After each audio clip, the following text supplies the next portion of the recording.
যে হুমায়ুন কবিরের মাথা ঠিক নেই। আমি তৃণমূল কংগ্রেসে ছিলাম, তৃণমূল কংগ্রেসে আছি, তাকে বাদ দেওয়া হয়েছে তৃণমূলের দালাল বলে, আমি হিন্দু বলে আমাকে বাদ দেওয়া হয়েছে।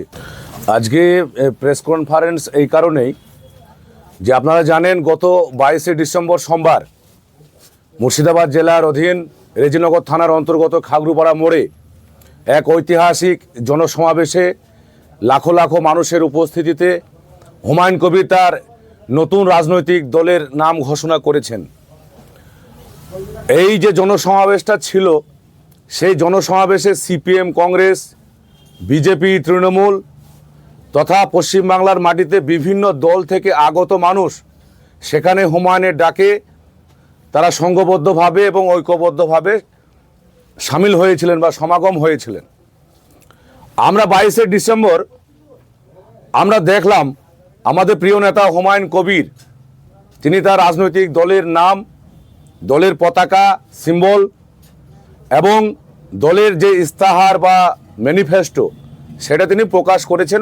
পাশাপাশি কয়েকটি প্রার্থীর নাম তিনি ঘোষণা করেছিলেন।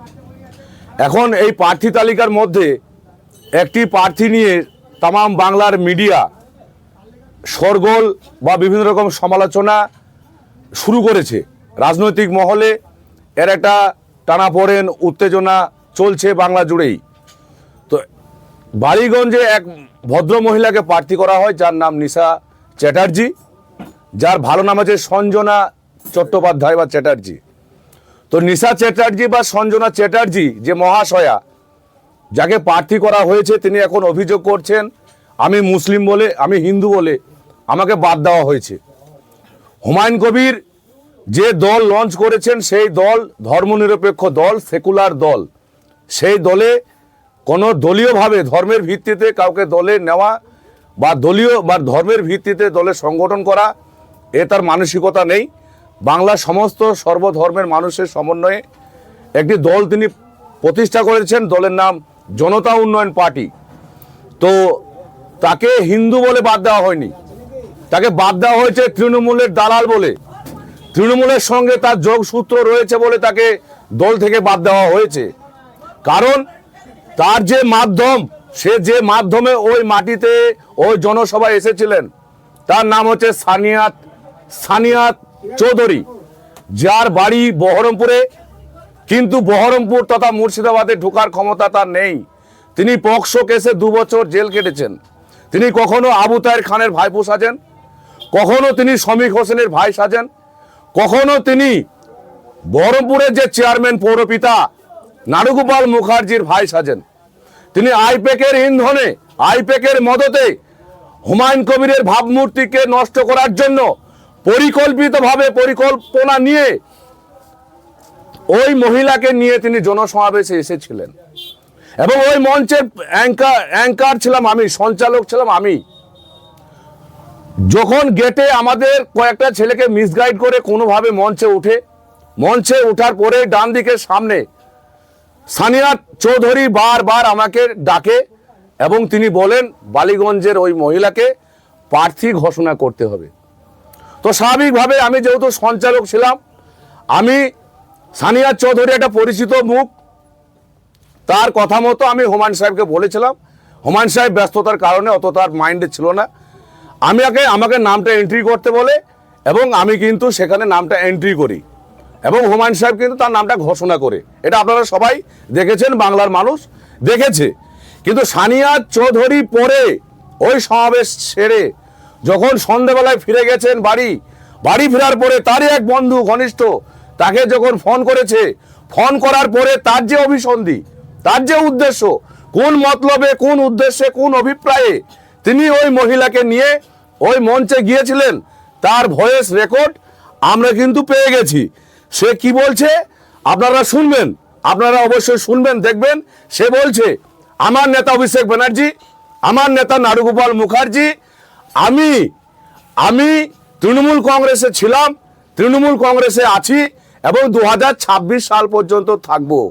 এই যে তার যে কল রেকর্ড, সেই রেকর্ডটা আমি আপনাদেরকে দিচ্ছি, আপনারা শোনাবেন। সেটা ধর ও নিজের স্বইচ্ছাই হয়েছে, কে কি রাজনীতি করবে না করবে, কে কি খাবে, তার জন্য তো ধর আমি তাকে জোর জবরদস্তি করতে পারি না। না তুমি তৃণমূলই করবে নাকি তাহলে?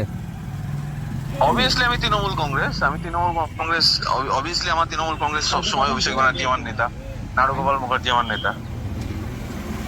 ভাবির হয়ে ভোট করবে না তাহলে? ভাবির হয়ে ভোট করবে না? আমি কেন ভোট করতে যাবো? আজব ব্যাপার। ভোট হুমায়ুন কবির করবে। ও আচ্ছা। হুমায়ুন কবিরের ক্যান্ডিডেট হুমায়ুন কবির করবে। আমার বালিগঞ্জে 52% মুসলিম আছে, মুসলিম ভোটটা করবে। বাবুল সুপ্রিয় 5 বছরে বাল ছেড়ে দেয়নি। ও কত পার্সেন্ট মুসলিম আছে ওখানে? 52%। 52? বাবা 52 টাকা পয়সা যেন মানে ঢেক করে লিবা হুমায়ুন, হ্যাঁ? টাকা পয়সা নিতে বলবা ঢেক করে খরচা করে দিয়ে ভোটতে জিততে হবে যা করেই হোক। সে আল্লাহ আছে তো সাথে, টাকা পয়সা যা খরচা করার হুমায়ুন সাহেব করবে। একবারে ঠিক আছে, ক্যান্ডিডেট ওর মাথা ব্যথা।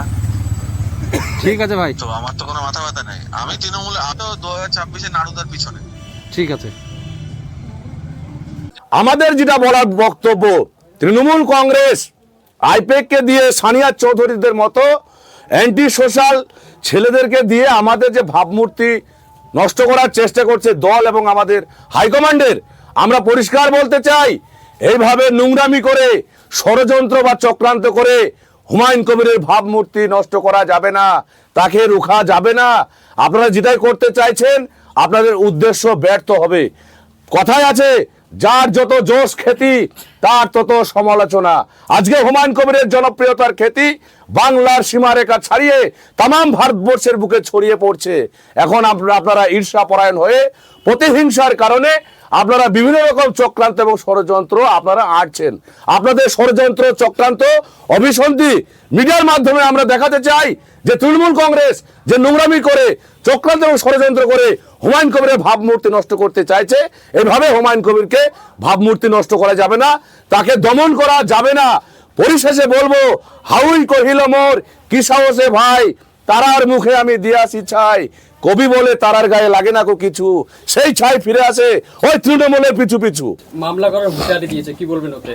দেখুন, হুমায়ুন কবিরের বিরুদ্ধে মামলা করার আগে মহিলাকে বলবো, আপনাকে যে মিসগাইড করে, আপনাকে যে মানে উদ্দেশ্য প্রণোদিত হবে আপনাকে মিসইউজ করার জন্য, যে সানিয়া চৌধুরী আপনার যে দালাল, সেই দালালের বিরুদ্ধে আগে চেষ্টা করুন, এটা আমাদের বলার। বলেছে চাচার মাথা ঠিক নেই, তাই উল্টোপাল্টা বলছে। সেটা তার ব্যক্তিগত বিষয়। তিনি পলিটিক্যাল কোনোদিন, রাজনীতিতে কোনোদিন ছিলেন না। কোনটা ঠিক কোনটা বেঠিক তার মতামত নিয়ে হুমায়ুন সাহেবকে চলতেই হবে না। যদি সে জানতো যে হুমায়ুন কবিরের মাথা ঠিক নেই, সিদ্ধান্তে ঠিক নেই, তাহলে তিনি সেখানে আসলেন কেন? এটা আমাদের জিজ্ঞাসা তার প্রতি। আপনার পরিচয়? আমি জেনারেল সেক্রেটারি এই পার্টির, মুকাদ্দেস শেখ আমার নাম।